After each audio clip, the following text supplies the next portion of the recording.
سبق نمبر 168 سورہ توبہ کا رکوع نمبر 15 آیت نمبر 123 تا 129۔ قرآن مجید کی تلاوت حرفی لفظی اور با محاورہ ترجمہ بما تشریح حافظ محمد قاسم خان کی آواز میں۔ بسم اللہ الرحمن الرحیم یا ایہا الذین آمنوا قاتلوا الذین یلونکم من الکفار ولیجدوا فیکم غلظہ واعلموا ان اللہ مع المتقین۔ یا ایہا الذین آمنوا، اے لوگو جو ایمان لائے ہو، قاتلو لڑو تم، الذین ان لوگوں سے جو یلونکم نزدیک ہیں تمہارے، من الکفاری کافروں میں سے، ولیجدوا اور چاہیے کہ پائیں وہ، فیکم تم میں، غلظۃً سختی، وَاعْلَمُوا اور جان لو تم، ان اللہ مع المتقین بے شک اللہ ساتھ ہے پرہیزگاروں کے۔ پوری آیت۔ اے ایمان والو، تم ان کافروں سے لڑو جو تمہارے نزدیک ہیں، اور چاہیے کہ وہ تم میں سختی پائیں، اور تم یقین رکھو کہ اللہ پرہیزگاروں کے ساتھ ہے۔ وَإِذَا مَا أُنزِلَتْ سُورَةٌ فَمِنْهُم مَّن يَقُولُ أَيُّكُمْ زَادَتْهُ هَٰذِهِ إِيمَانًا فَأَمَّا الَّذِينَ آمَنُوا فَزَادَتْهُمْ إِيمَانًا وَهُمْ يَسْتَبْشِرُونَ وَأَمَّا الَّذِينَ فِي قُلُوبِهِم مَّرَضٌ فَزَادَتْهُمْ رِجْسًا إِلَىٰ رِجْسِهِمْ وَمَاتُوا وَهُمْ كَافِرُونَ۔ وَإِذَا مَا اور جب کبھی، انزلت سورۃ نازل کی جاتی ہے کوئی سورت، فمنہم تو ان میں، من بعض وہ جو، یقول کہتے ہیں، ایکم کون تمہارا، زادت ہو زیادہ کر دیا ہو اس کا، ہذہ ایماناً اس نے ایمان، فاما سو بہرحال، الذین آمنوا وہ لوگ جو ایمان لائے، فزادتہم ایمانا زیادہ کر دیا اس نے ان کا ایمان، وہم اور وہ، یستبشرون خوش ہیں، وَأَمَّا الَّذِينَ اور بہرحال وہ لوگ جو، فی قلوبہم ان کے دلوں میں، مرض بیماری ہے، فزادتہم سو زیادہ کر دی اس نے ان کی، رجسن گندگی، الی رجسہم ان کی گندگی کی طرف، وماتوا اور وہ مرے، وہم کافرون اور وہ کافر ہی رہے۔ پوری آیت۔ اور جب بھی کوئی صورت اترتی تو بعض ان میں سے کہہ دیتے کہ اس صورت نے تم میں سے کس کا ایمان بڑھایا ہے، سو جو ایمان والے ہیں ان کا ایمان اس صورت نے بڑھا دیا اور وہ خوش ہیں، اور جن کے دلوں میں بیماری ہے ان کی گندگی پر گندگی اس نے بڑھا دی اور وہ کافر ہی مر گئے۔ اولا يرون انهم يفتنون في كل عام مرة او مرتين ثم لا يتوبون ولا هم يذكرون۔ اولا کیا نہیں، یرون دیکھتے وہ، انہم کہ وہ، یفتنون آزمائے جاتے ہیں، فی کل عام ہر سال میں، مرتن ایک مرتبہ، او یا مرتین دو مرتبہ، ثم لا پھر نہیں، یتوبون توبہ کرتے وہ، ولا ہم اور نہ وہ، یذکرون نصیحت پکڑتے ہیں۔ پوری آیت۔ کیا وہ دیکھتے نہیں کہ ہر سال میں ایک دفعہ یا دو دفعہ وہ آزمائے جاتے ہیں، پھر بھی توبہ نہیں کرتے اور نہ ہی وہ نصیحت پکڑتے ہیں۔ وَإِذَا مَا أُنزِلَتْ سُورَةٌ نَظَرَ بَعْضُهُمْ إِلَى بَعْضٍ هَلْ يَرَاكُمْ مِنْ أَحَدٍ ثُمَّ انصَرَفُوا صَرَفَ اللَّهُ قُلُوبَهُمْ بِأَنَّهُمْ قَوْمٌ لَا يَفْقَهُونَ۔ وَإِذَا مَا اور جب بھی، انزلت سورۃ اتاری جاتی کوئی سورت، نظر دیکھتا، بعضهم بعض ان کا، الی بعض بعض کی طرف، حل کیا، یراکم دیکھتا ہے تمہیں، من احد کوئی ایک، ثم انصرفوا پھر وہ پھر جاتے، صرف اللہ پھیر دیے اللہ نے، قلوبہم ان کے دل، بِأَنَّهُمْ اس لیے کہ وہ قوم لا یفقہون قوم نہیں سمجھتی۔ پوری آیت۔ اور جب بھی کوئی صورت نازل ہوتی تو وہ ایک دوسرے کی طرف دیکھنے لگتے کہ کیا تمہیں کوئی دیکھتا ہے، تو پھر وہ نکل جاتے۔ اللہ نے ہی ان کے دل پھیر دیے ہیں اس لیے کہ وہ لوگ سمجھتے ہی نہیں۔ لَقَدْ جَاءَكُمْ رَسُولٌ مِّنْ أَنفُسِكُمْ عَزِيزٌ عَلَيْهِ مَا عَنِتُّمْ حَرِيصٌ عَلَيْكُمْ بِالْمُؤْمِنِينَ رَءُوفٌ رَحِيمٌ۔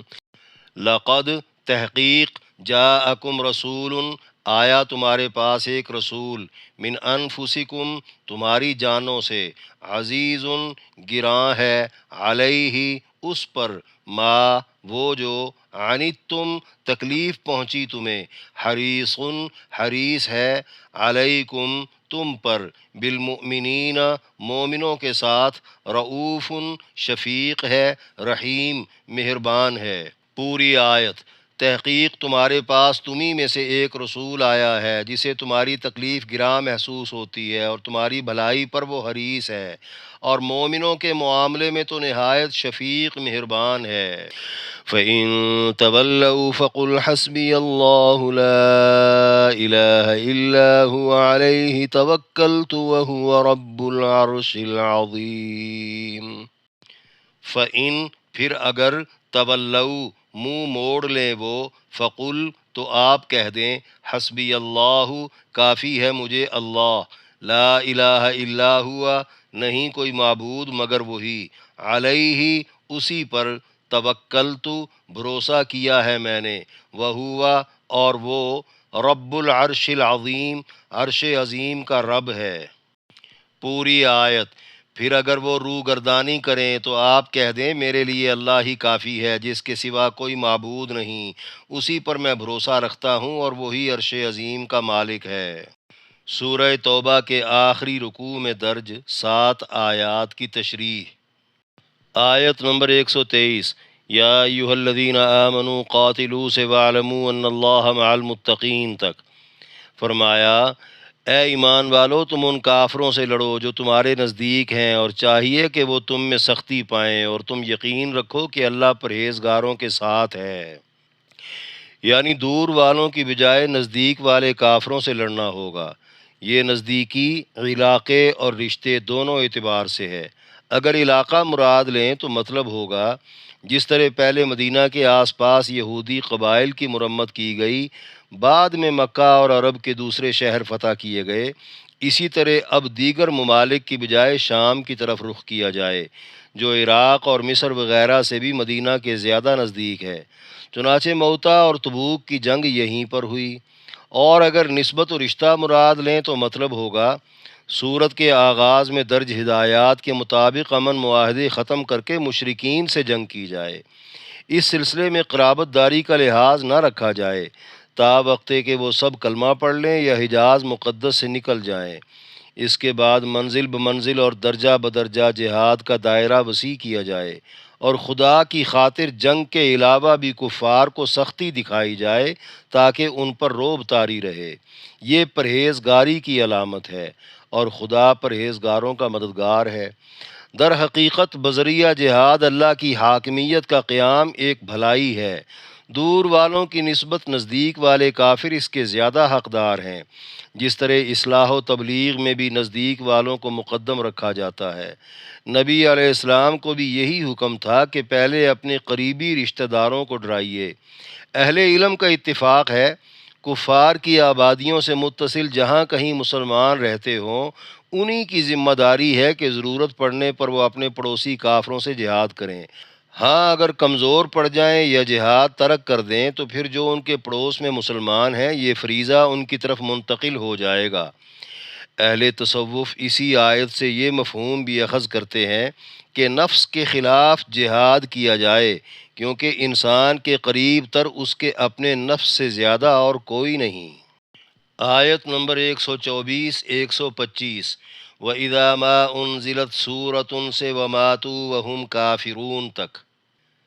فرمایا، اور جب بھی کوئی صورت اترتی تو بعض ان میں سے کہہ دیتے کہ اس صورت نے تم میں سے کس کا ایمان بڑھایا ہے، سو جو ایمان والے ہیں ان کا ایمان اس صورت نے بڑھا دیا اور وہ خوش ہیں۔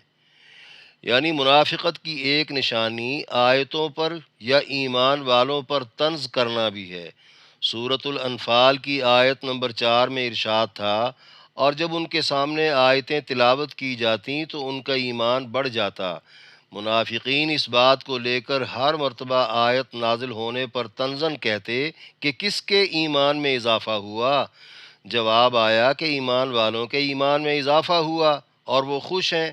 اس سے مراد کیفیت کے لحاظ سے ایمان کا بڑھنا بھی ہو سکتا ہے جس کے سبھی قائل ہیں، اور معنی و مفہوم، احکام اور کلام کے لحاظ سے بھی جس کے سبب سے دل میں موجود اشکال زائل ہو جاتے ہیں اور کئی سوالوں کے جواب مل جاتے ہیں، جس سے خوشی محسوس ہوتی ہے۔ یا پھر پہلے جتنے کلام پر ایمان تھا، مزید کلام اترنے پر ایمان بھی مزید ہو گیا۔ اگلی آیت میں فرمایا، اور جن کے دلوں میں بیماری ہے ان کی گندگی پر گندگی اس نے بڑھا دی اور وہ کافر ہی مر گئے۔ یعنی منافقت وہ بیماری ہے جو فکر و نظر میں غلاظت یعنی کفر بھر دیتی ہے۔ پہلے بھی کفر موجود ہوتا ہے، پھر جیسے ہی نیا کلام نازل ہو ویسے ہی کفر بڑھ جاتا ہے۔ کفر والی اس غلیظ حالت پر منافق کی موت واقع ہو جاتی ہے۔ نئی آیات کے نزول پر منافق کی غلاظت جب بڑھے گی تو مومن کا ایمان بھلا کیوں نہیں بڑھے گا؟ آیت نمبر 126، اولا یرون انہم یفتنون سے ولا ہم یذکرون تک فرمایا، کیا وہ دیکھتے نہیں کہ ہر سال میں ایک دفعہ یا 2 دفعہ وہ آزمائے جاتے ہیں، پھر بھی توبہ نہیں کرتے اور نہ ہی وہ نصیحت پکڑتے ہیں۔ یعنی وہ دیکھتے ہیں کہ ہر سال 1 یا 2 مرتبہ کوئی نہ کوئی آفت ان پر ضرور آتی ہے۔ یہاں گنتی مقصود نہیں بلکہ بار بار ایسا ہونا مراد ہے۔ آفتوں میں مبتلا ہو کر بڑے بڑے پتھر دل بھی نرم پڑ جاتے ہیں۔ آفتیں خدا کی طرف سے تعزیانہ ہوتی ہیں، مگر منافق اپنی حرکتوں سے توبہ طائب ہوتے ہیں، نہ ہی وہ حالات سے عبرت پکڑتے ہیں۔ کون سی آفتیں ہیں اللہ رسول نے نہیں بتائیں، البتہ مفسرین کے اقوال کے مطابق کم یا زیادہ بارشیں ہونا، قحط اور فقر و فاقہ کا وارد ہونا، اناج اور غلہ میں کمی واقع ہونا، کوئی وبا وغیرہ کا آنا، یا جہاد اور اس جیسی کسی مہم سے ان کی منافقت کا کھل جانا جس سے وہ رسوا ہو جائیں، یا پھر نصرت خداوندی سے مسلمانوں کا کامیاب ہو جانا، جو منافقین کے لیے کسی بڑی مصیبت سے کم نہیں۔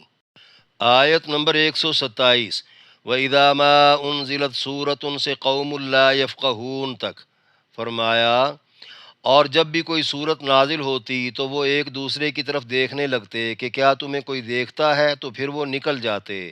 اللہ نے ہی ان کے دل پھیر دیے ہیں اس لیے کہ وہ لوگ سمجھتے ہی نہیں۔ یعنی جب بھی کوئی نئی آیت نازل ہوتی تو پیغمبر اہتمام کے ساتھ سنانے کے لیے سب کو اپنے ہاں مسجد میں بلواتے۔ مسلمانوں کے ساتھ منافقین کو بھی نہ چاہتے ہوئے جانا پڑتا۔ ایک تو وہ بیٹھے رہنے سے تنگ پڑتے، دوسرا وہ آیت سن کر پریشان ہو جاتے۔ چونکہ ہمیشہ دل میں چور رہتا، اس لیے وہ ہر آیت کو اپنے خلاف تصور کرتے۔ پھر یہ بھی مشکل پیش آتی کہ تنگی اور پریشانی کے آثار ان کے چہرے پر ظاہر نہ ہو جائیں۔ انتہائی ضبط اور رازداری کے ساتھ آنکھوں ہی آنکھوں میں ایک دوسرے سے اشارے کر کے آرام سے کھسک جاتے کہ کوئی مسلمان دیکھ نہ لے۔ اگر کوئی دیکھ رہا ہوتا تو جمے بیٹھے رہتے۔ انہی حرکتوں کے سبب اللہ نے ان کے دل اسلام کی طرف سے کفر کی طرف پھیر دیے، وہ کچھ بھی نہیں سمجھتے۔ آیت نمبر 128، لَقَدْ جَاءَكُمْ رَسُولٌ سے بِالْمُؤْمِنِينَ رَءُوفٌ الرحیم تک فرمایا، تحقیق تمہارے پاس تمہیں میں سے ایک رسول آیا ہے جسے تمہاری تکلیف گراں محسوس ہوتی ہے اور تمہاری بھلائی پر وہ حریص ہے، اور مومنوں کے معاملے میں تو نہایت شفیق مہربان ہے۔ یعنی کسی اور جنس میں سے نہیں بلکہ انسانوں میں سے ایک رسول آیا۔ انفسکم سے کنبہ، قبیلہ اور قوم بھی مراد لے سکتے ہیں۔ مطلب یہ کہ سب ان کا مقام و مرتبہ جانتے پہچانتے اور ان کی زبان سمجھتے ہیں، ان کے کریمانہ اخلاق سے اور ہمدردانہ اوصاف سے بھی واقف ہیں۔ دوسروں کو تکلیف میں نہ دیکھ سکنا اور ہمیشہ سب کی بھلائی ہی چاہنا ان کا مقصد حیات ہے۔ یہ سلوک تو وہ عام انسانوں کے ساتھ رکھتے ہیں، پھر جو ایمان لا چکے ان کے لیے خاص طور پر شفیق مہربان ہیں۔ ایسی ہستی بھلا کسی کو دین اور عقیدے کے بگاڑ میں یا شر اور فساد کے گرداب میں کیسے مبتلا رہنے دے سکتی ہے کہ دنیا آخرت ہی برباد ہو جائے۔ آیت نمبر 129 فَإِن تَوَلَّوْا سے وَهُوَ رَبُّ الْعَرْشِ الْعَظِيمِ تک فرمایا، پھر اگر وہ روگردانی کریں تو آپ کہہ دیں میرے لیے اللہ ہی کافی ہے، جس کے سوا کوئی معبود نہیں، اسی پر میں بھروسہ رکھتا ہوں اور وہی عرش عظیم کا مالک ہے۔ یعنی اس قدر شفیق مہربان ہستی کی بات سننے ماننے کی بجائے دنیا اگر منہ پھیر کر مخالفت پر اتر آئے تو پیغمبر کی نصرت و حفاظت کے لیے اکیلا اللہ ہی کافی ہے۔ پھر اللہ پر بھروسہ کیا جائے جس کا مد مقابل پوری کائنات میں نہ تو کوئی معبودیت میں ہے اور نہ ہی کوئی بادشاہت میں ہے۔